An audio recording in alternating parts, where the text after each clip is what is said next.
ควิชาคณิตศาสตร์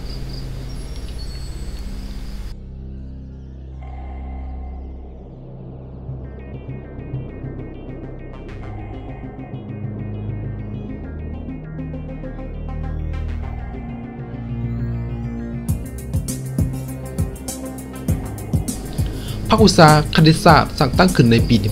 1996เมื่อก่อนภาควิชาคณิตศาสตร์แม้นได้มีชื่อว่าภาควิชาคณิตศาสตร์และคอมพิวเตอร์โดยที่เบื้องต้นแม่นสอนภายใต้หลักสูตรคณิตศาสตร์และคอมพิวเตอร์หมายความว่ามีการเรียนเลขและคอมพิวเตอร์เคียงคู่กันไปตกมาฮอดปี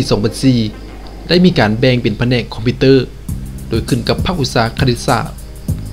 และจบเรียน2004-2005โดยอิงตามความเป็นห้องต้องการของสังคมแผนกคอมพิวเตอร์ได้แยกออกเป็นภาควิชาจึงเห็นให้ภาควิชาคณิตศาสตร์สอนภายใต้หลักสูตรคณิตศาสตร์โดยกงปัจจุบันภาควิชาคณิตศาสตร์ประกอบไปด้วย3หน่วยวิชาคือ 1. หน่วยวิชาพฤกษคณิตและคอมบินาโตริก 2. หน่วยวิชาวิเคราะห์คณิตและสมผลจุลคณิต 3. หน่วยวิชาสถิติและการวิจัยโดยภายใต้หลักสูตรที่ว่านี้แม้นได้ดำเนินการเรียนการสอนโดยอาจารย์ที่มีคุณภาพมีประสบการณ์ในการสอนมาดนนานในแต่ละปีครูอาจารย์ของพวกเราก็ได้ปรับปรุงหลักสูตรการเรียนการสอนให้มีคุณภาพด้านเนื้อในเพื่อนำมาสอนในภาควิชาและคณะวิชาอ้อมข้างทางภายในและภายนอกที่มีความต้องการครูอาจารย์ให้ไปสอนช่วยเป็นต้นแมนคณะศึกษาศาสตร์คณะวิทยาศาสตร์สังคมคณะอักษรศาสตร์คณะเศรษฐศาสตร์วิทยาลัยทองสบาโรงเรียนกฎหมายภาคกลางเป็นต้นปัจจุบันพวกเราได้สร้างหลักสูตรปริญญาโทนำอีกพวกเราได้สำเร็จการสร้างหลักสูตรระดับปริญญาโทสาขาคณิตศาสตร์และดำเนินการสอนได้สูงสุดมีนักศึกษา12คนที่มีผลสำเร็จได้สร้าง3หลักสูตรระดับปริญญาตรีได้แก่หลักสูตรคณิตศาสตร์ 2+3 หลักสูตรคณิตศาสตร์ 1+4 หลักสูตรคณิตศาสตร์คอมพิวเตอร์ 1+4 และในปัจจุบันพวกเรากำลังสร้างหลักสูตรใหม่หลักสูตร 0+4 จำนวน3หลักสูตรหลักสูตรปริญญาตรีสาขาคณิตศาสตร์หลักสูตรปริญญาตรีสาขาคณิตศาสตร์สำหรับเศรษฐศาสตร์และบริหารธุรกิจและหลักสูตรปริญญาตรีสาขาสถิติผลสำเร็จที่ผ่านมาของทางภาควิชาครูอาจารย์ของพวกเขาก็ได้สำเร็จการเขียนปึ้มตำราที่รับใช้กันเรียนกันสอนอย่างลงหลายได้เข้าร่วมสัมมนาเพื่อยกระดับครูอาจารย์ในหลายๆหัวข้อทั้งภายในและต่างประเทศนอกนี้ยังได้ส่งอาจารย์ไปฝึกอบรมให้ครูอาจารย์ในหลายๆบอนได้ส่งอาจารย์ของภาควิชาไปบำรุงวิชาคณิตศาสตร์และสถิติให้อาจารย์สอนอยู่มหาวิทยาลัยสุพรรณวงศ์มหาวิทยาลัยจำปาสักและมหาวิทยาลัยสวรรณเขตมี17เทื่อคนจำนวน640ชั่วโมงอาจารย์จำนวน1ท่านได้เข้าร่วมการค้นคว้ากับเชี่ยวชาญออสเตรเลียอาจารย์จำนวน2ท่าน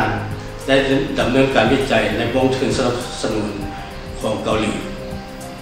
ได้เข้าร่วมปรึกษาหารือการสร้างหลักสูตรของคณะศึกษาศาสตร์ในสาขาคณิตศาสตร์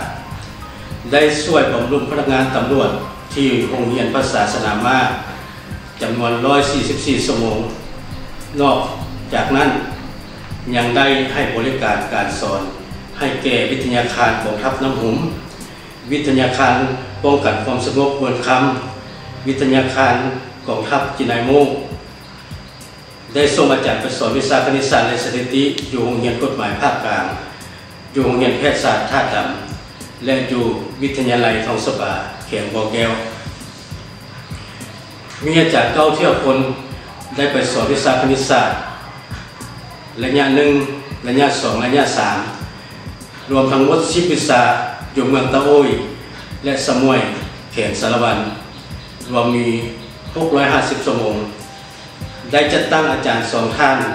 บำรุงวิชาคณิตศาสตร์และสถิติให้อาจารย์ที่มาสอนอยู่วิทยาคารบรรษาเสนาระยะ9 วันมี72 ชั่วโมงเคียงคู่กันนี้ครูอาจารย์ของทั้งภาควิชาคณิตศาสตร์ก็ได้สร้างบทวิจัยในหัวข้อต่างๆเพื่อนำเสนอต่อขันถึงนำอีก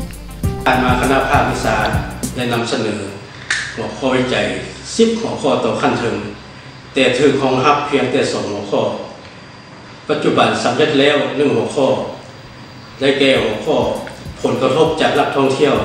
ต่อแบบแผนการดำรงชีวิตของประชาชนเขตเมืองวังเวียงและปัจจุบันกำลังดำเนินงาน1 หัวข้อได้แก่หัวข้อหีบโฮมและศึกษาคณิตศาสตร์บูฮานคณะนำภาควิชาได้สืบต่อปรึกษาหารือกับเชี่ยวชาญฝรั่งเพื่อสอบหาช่องทางความเป็นไปได้ในการลงมือในการเฮ็ดบทวิจัยในของเขตคณิตศาสตร์สดคณิตศาสตร์นำไส้และของเขตสถิติการนำไส้และในแผนการต่อหน้าทางภาควิชาคณิตศาสตร์ก็ได้มีแผนการในการพัฒนาหลักสูตรร่วมกับคณะศึกษาศาสตร์แผนที่1แม่นการพัฒนาหลักสูตรการเรียนการสอนภาควิชาร่วมกับคณะศึกษาศาสตร์จะสร้างหลักสูตรระดับปริญญาโทสาขาคณิตศาสตร์สายสร้างครูแผนที่2การสร้างปึ้มแบบเรียนจะสร้างเอกสารปึ้มแบบเรียนของ3 หลักสูตรใหม่เพื่อเตรียมพร้อมในการเปิดสอนในศักราช 2011-2012 ปรับปรุงปึ้มแบบเรียนเก่าให้สอดคล้องกับโครงการหลักสูตรหลายที่สุด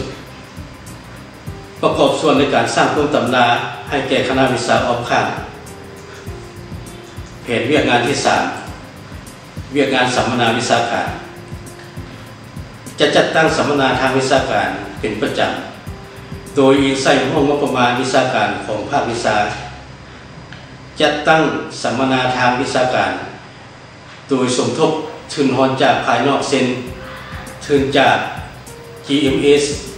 ISP และซิมปาเข้าร่วมการสัมมนาทางวิชาการระหว่างประเทศตามการเชื่อเชิญของสากลจัดตั้งเผยแพร่ผลงานด้านวิชาการที่เห็นว่ามีความก้าวหน้าและสนใจจากครูอาจารย์และนักศึกษาชาวทานเป็นคนหนึ่ง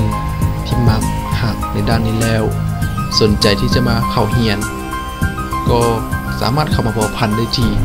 ภาควิชาคณิตศาสตร์คณะวิทยาศาสตร์ใด